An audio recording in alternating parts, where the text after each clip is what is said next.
మా యువ నాయకుడికి సునీతమ్మకి నాకు హత్య రాజకీయాలు తెలియవని కళ్యాణదుర్గం ఎమ్మెల్యే అమిలినేని సురేంద్రబాబు అన్నారు. మా క్రషర్ నుంచి బయటకొస్తున్న వాహనం చూసి 10 మీటర్ల దూరంలో ఆపాడన్నారు. కానీ అదే ప్రకాష్ రెడ్డి నోటికి వచ్చినట్లు మాట్లాడుతున్నాడని ఆగ్రహం వ్యక్తం చేశారు.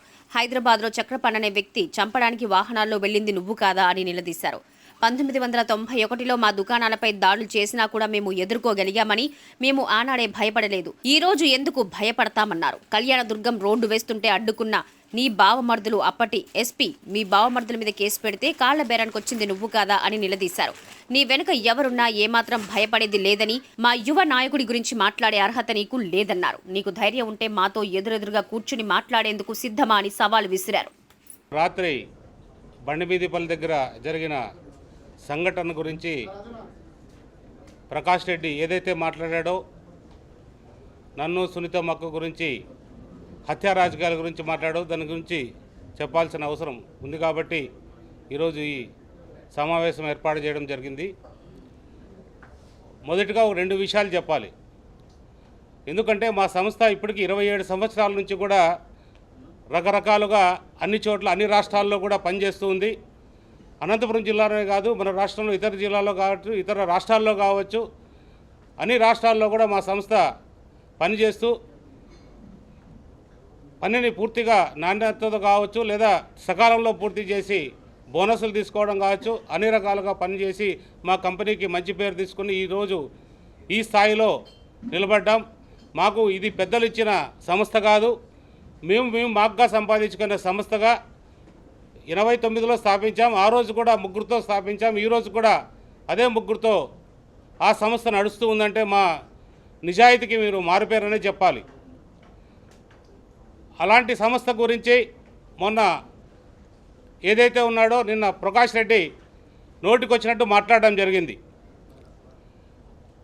ఆ సంస్థ గురించి మాట్లాడుతూ ఈ సంస్థ 2014 కావచ్చు, లేదా ఇంకో సంస్థ కావచ్చు అని మాట్లాడారు. కానీ ఏ రోజు చూసుకున్నా 27 సంవత్సరాల్లో ప్రతి సంవత్సరం కూడా మా సంస్థ గ్రాఫ్ పెరుగుతూ పోయింది, కానీ ఏ రోజు తగ్గలేదు.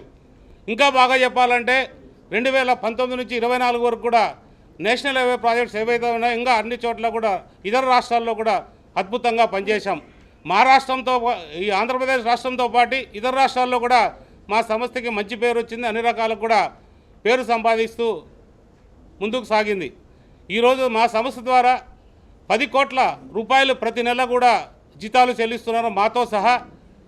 అంటే ఈ సంస్థకి ఏ రకంగా మనం సంస్థ నడుపుతున్నామో ఎంతోమందికి ఉపాధి కల్పిస్తూ ముందుకు నడుపుతూ పోతున్నాం.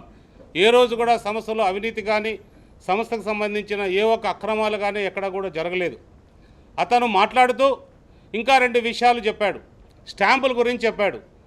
ఆ స్టాంపులు ఏదైతే ఉన్నాయో ఆ స్టాంపుల గురించి సిఐడికి అప్పచెప్పమని మేమే చెప్పాం. ఆ కేసు మేమే పెట్టమని చెప్పాం. అది ఏ రకంగా ముందుకు తీసుకెళ్లాలో మేమే అన్నీ కూడా నడిపించాం. ఈరోజు కోర్టులో ఉంది కాబట్టి అంతకన్నా నేను ఆ స్టాంపుల గురించి ఎక్కువ చెప్పదలుచుకోలేదు. ఏదైతే మేము పేపర్లు ఇచ్చామో అవన్నీ తీసుకుపోయి పిల్లుకి ఇచ్చారు కాబట్టి అవన్నీ కూడా కోర్టు నిర్ణయిస్తుంది కాబట్టి అంతకన్నా నేను ఎక్కువ దాని గురించి చెప్పలేదు. ఇంకా కూడా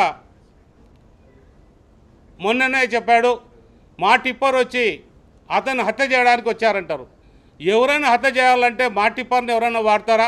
అక్కడే దగ్గరలో మా క్రషర్ ఉంది. ఆ క్రషర్కి తిప్పుకోవడానికి డ్రైవర్ అటువైపు వెళ్తుంటే మా రైట్ సైడ్ తిప్పడానికి, అనంతపురం నుంచి రైట్ సైడ్ తిప్పడానికి ప్రయత్నం చేస్తే ఎంతో స్పీడ్తో వచ్చిన వాహనాన్ని 10 అడుగుల దూరంలో 10 మీటర్ల దూరంలో దాన్ని గమనించి బ్రేక్ కొట్టి మావాడు ఆపాడని అతని నోటితోనే అతనే చెప్పాడు.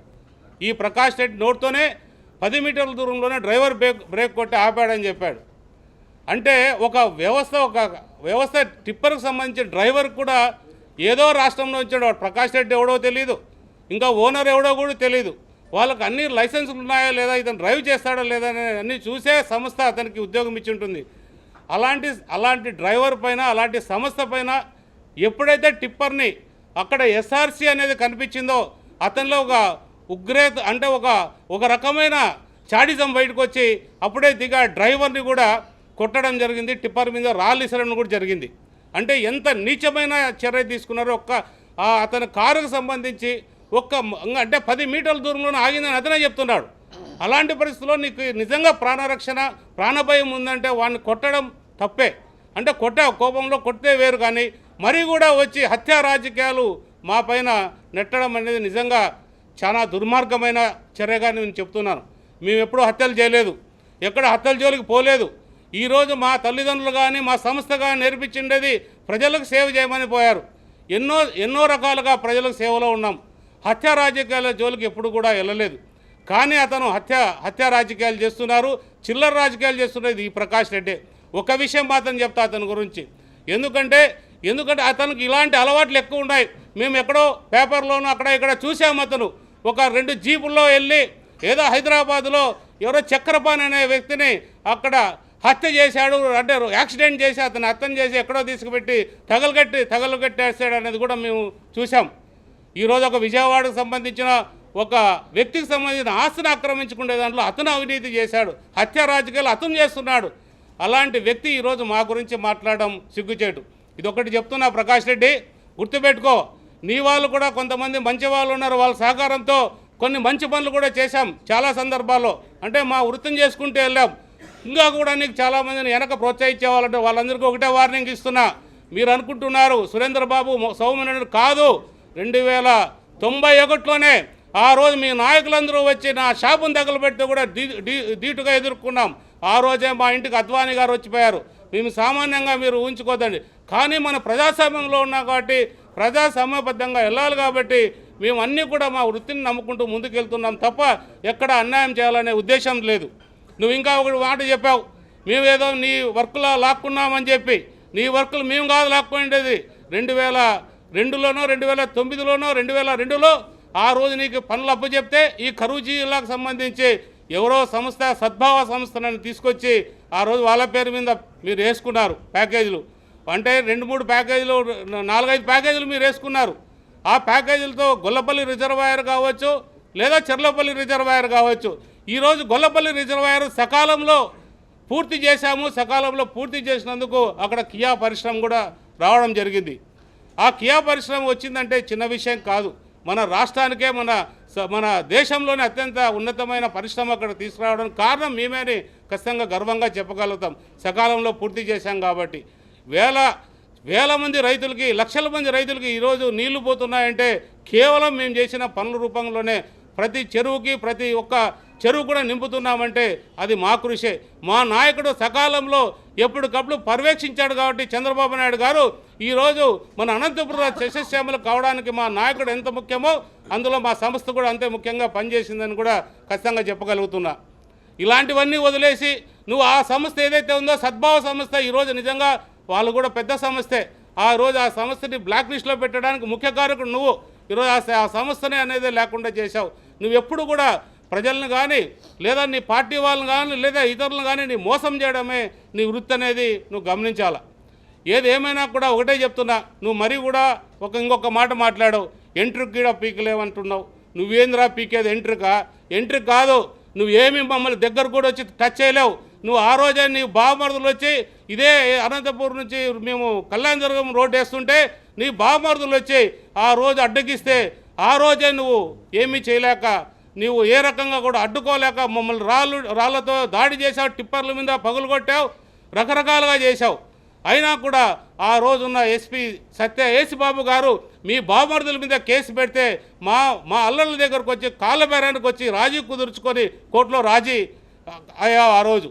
అంటే నీ బతుకు ఎట్లా కావాలంటే అట్లా మార్చుకునే పరిస్థితి నీది, మాది కాదు. మీ ఎప్పుడు కూడా ఎవరికి కూడా భయపడలేదు. ఆ రోజు ఆ ప్రభుత్వమా, ఈరోజు ఈ ప్రభుత్వం అని కాదు, ఏ ప్రభుత్వం ఉన్నా ఒకటే రకంగా ముందుకెళ్తాం. ఏ రకంగా మేము భయపడే ప్రసక్తి లేదు. ఈ రాష్ట్రంలో మేము అనంతపురం జిల్లాలోనే కాదు, రాష్ట్రంలో పలు జిల్లాల్లో పనులు చేస్తున్నాం. ఎక్కడా కూడా ఇబ్బంది పెట్టుకోదలుచుకోలేదు ఎవరితో. మా పనులు మేము చేసుకుంటూ వెళ్తున్నాం. మమ్మల్ని నువ్వు టచ్ చేసే పరిస్థితి వస్తే నువ్వు ఒక్కసారి గమనించాల్సిన బాధ్యత. నీ వెనక ఎవరుంటారో కూడా నాకు తెలుసు. వాళ్ళకు కూడా చెప్తున్నా, జాగ్రత్తగా మీరు కూడా ఉండండి. మీరేదో అది ఇది అనుకుంటున్నారు, ఎప్పుడు కూడా మిమ్మల్ని వదిలే ప్రసక్తే లేదు. మీరు అనుకుంటున్న 83 నుంచి కూడా రాజకీయాలు చూస్తూ ఉన్నా. ఎన్టీ రామారావు పార్టీ పెట్టినప్పుడు చిన్నవాళ్ళు ఉండొచ్చు, కానీ ఆ రోజు నుంచి కూడా మేము రాజకీయాలు చూస్తున్నాం. 91లోనే నా షాప్ కాల్చారంటే మీరు నా గురించి ఆలోచన చేయాలి. ఆ రోజుకే మేము ఒకటే చెప్తున్నా, నీకు ప్రకాష్ రెడ్డి గారు ఇంకా మా లోకేష్ బాబు గారు గురించి, యువనాయకుడు గురించి మాట్లాడారు.